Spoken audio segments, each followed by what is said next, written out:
Hello and welcome to the Armchair Runner. My name is Stephen and this is the long-term review of the Inov-8 G300 Max.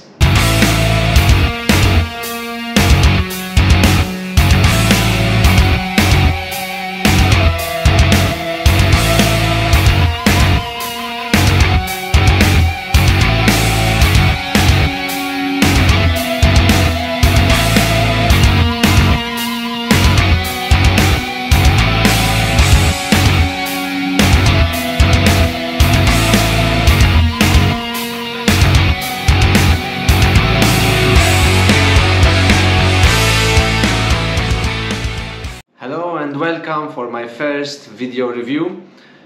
Before I start speaking about the G300 Max, I would like to make a disclaimer. I purchased these shoes with my own money from Team Sport Malta, and all the opinions expressed in this video are my own. First of all, as a short introduction about the way I use these shoes. Mainly I use the G300 Max on rocky terrain with some roads in between. For those who have no idea how Malta looks, mainly we have very small patches of trails with some roads in between, concrete paths. So most of the time I use these shoes on rocks as well as asphalt. Most of my runs were in dry weather. It doesn't rain much in Malta. I bought these shoes in February, so maybe there were 2 or 3 times when it rained after I bought these shoes. And the longest run I did in these shoes is around 4 hours or 5 hours. And it was 40 kilometers. That was one straight consecutive run.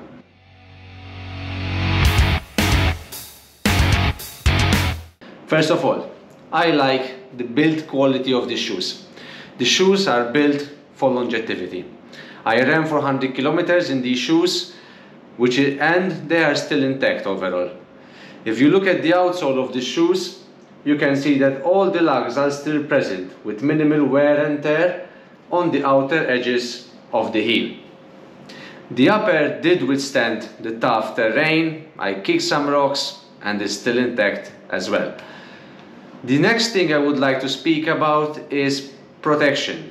This shoe is very protective. Both the upper, it's made of knit, but it has some kind of reinforced webbing underneath, but more so the midsole. The midsole is made out of dense rubber and you do not feel any digging from sharp rocks. So if you step on sharp rocks, I did step on some very hardly, landed on them very hardly, and I did not feel anything piercing the bottom of my feet. The third positive thing is the spacious upper. The shoes has the most roomy upper from all the shoes that I own. Mainly the biggest space is in the toe box. For a conventional shoes, I think is plenty. Of course you cannot compare to an Ultra Original Fit. However, it's one of the few shoes that I do not feel my toes scrunch together in the toe box. Additionally, you can easily fit an orthotic. I wore an orthotic in the shoes, which is pretty thick, and the upper did accommodate without any problems.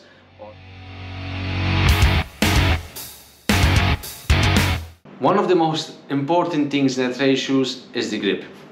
I believe that without a very good grip, you lose confidence, apart from losing traction and increasing the chances of getting injured or you fall off a cliff or something of a sort.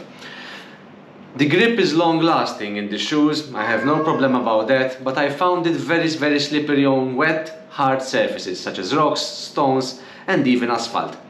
It does well on wet, compact soil, but I would not use it on wet, technical terrain.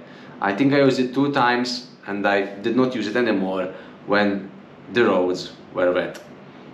The second thing that I dislike is the retail price of €200. I think that the price is very high. I know that now shoes cost almost all of them cost €200, but I think it's too much to pay for running shoes, which if you run high mileage, it will last maybe 6 to 8 months. Personally, I would not pay more than €150 for the shoes. I know that it's durable and it can last hundreds of kilometers, but I still believe that there are other alternatives which are cheaper and can do a better job, especially in wet conditions.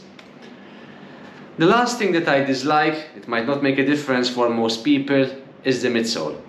While the midsole is protective and because of the dense cushioning, it lacks life.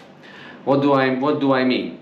So it is stable, you step on the ground, your ankle won't roll, but you don't have that much energy return. So if you're gonna run long distances, especially if you're gonna run 4 hours, 3 hours, your feet might get tired.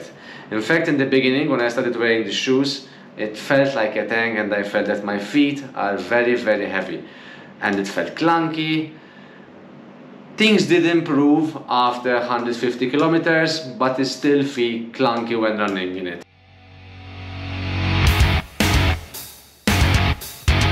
If I had to repurchase the G300 Max, will I do it? Most likely I will not repurchase it, no. Especially for €200. I prefer the ride and the grip of the Speedgoat 5. I just hate the upper and the tight toe box in that one. And in most cases, a Speedgoat 5, you might find it in the range of 118 to €120.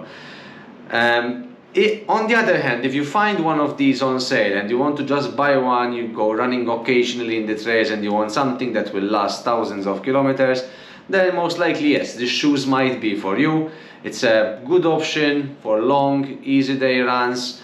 However, stay away from the shoes if you're gonna run on wet, technical terrain. That was it for today. Thank you for watching this video. I hope to do similar videos in the future. If you have any questions, do not hesitate to write them in the comments below. I will do my best to answer them all in due time. Thank you very much, and goodbye.